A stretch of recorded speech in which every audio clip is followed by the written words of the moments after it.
Not for the first time in recent years has this reviewer faced some trepidation in purchasing a game, despite it being the successor to a game they have highly rated.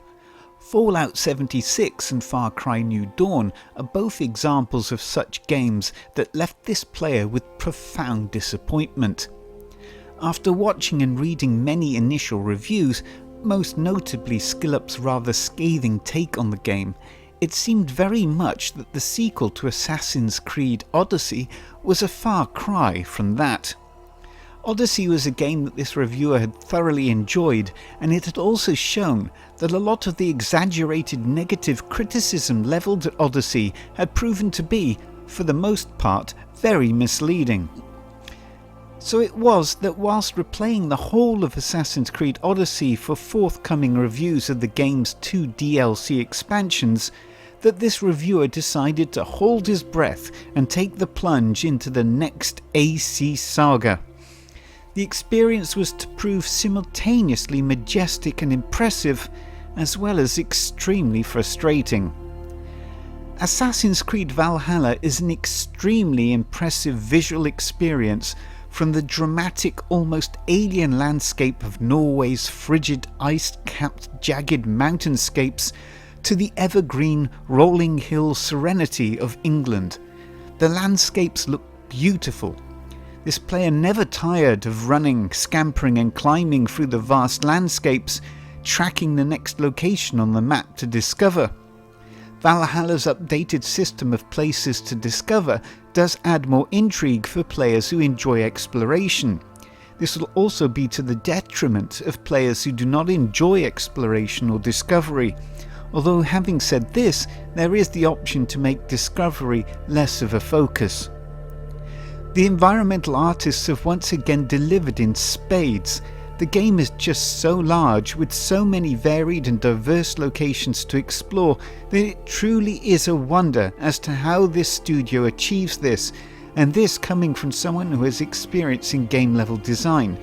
The logistic management is nigh on spot on. The immense work that has been put into the environment, assets, superb character modelling and animation is more than complemented by arguably the game's greatest strength, the story and narration. Here there is no doubt that there is an improvement over Odyssey, which in itself was a notable improvement over Origins. Not only is the main story thread an intriguing and largely rewarding experience, but the game is packed with independent self-contained side quests that often allow the main protagonist to shine in a new light, affording different types of interactions with a range of colourful characters. For what really pulled this reviewer through the whole experience was the brilliant writing of Darby McDevitt and a wonderful voice acting performance by Cecilie Stenspill. A performance that is more than complemented by Magnus Brunn's interpretation of the male protagonist.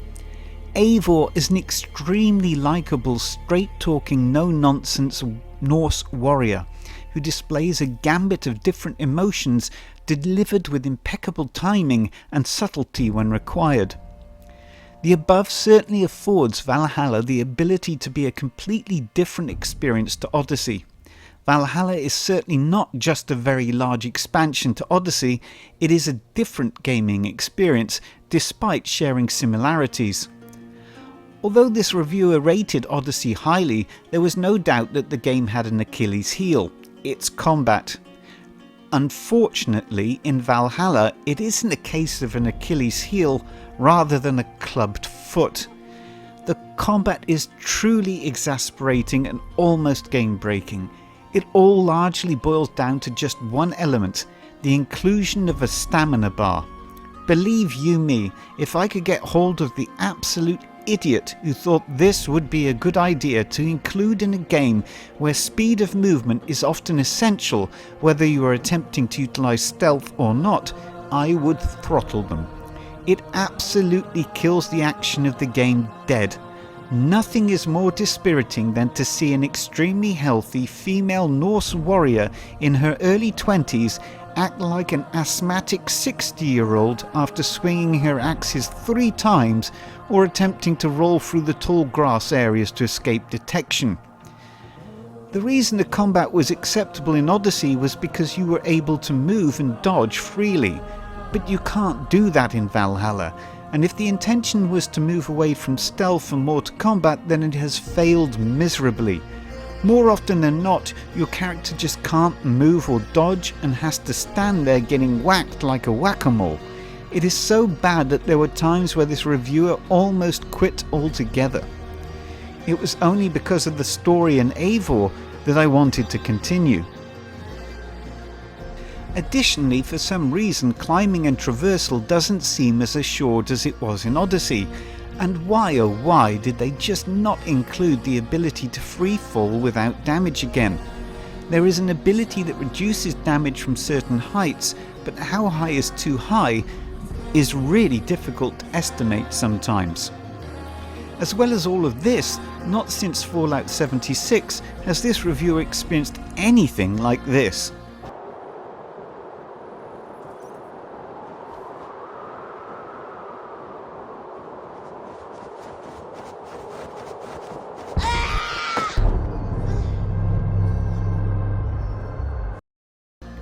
I have to emphasize that this only occurred once, and in a game this expansive, these extremely rare occurrences may happen. So, although Valhalla has a club foot, the environmental work, story, narration and characterization create an extremely strong crutch, allowing Valhalla to take a tentative step forward rather than a bounding leap that Odyssey did. Jesper Kyd, Sarah Schachner and Aina Selvik deliver a stunning, hauntingly beautiful soundtrack that both complements Norse heritage and the Assassin's Creed legacy, further strengthening Valhalla's uniqueness within the franchise. Assassin's Creed Valhalla is an enchanting and welcome addition to the franchise, with a wealth of memorable moments and gorgeous vistas to behold.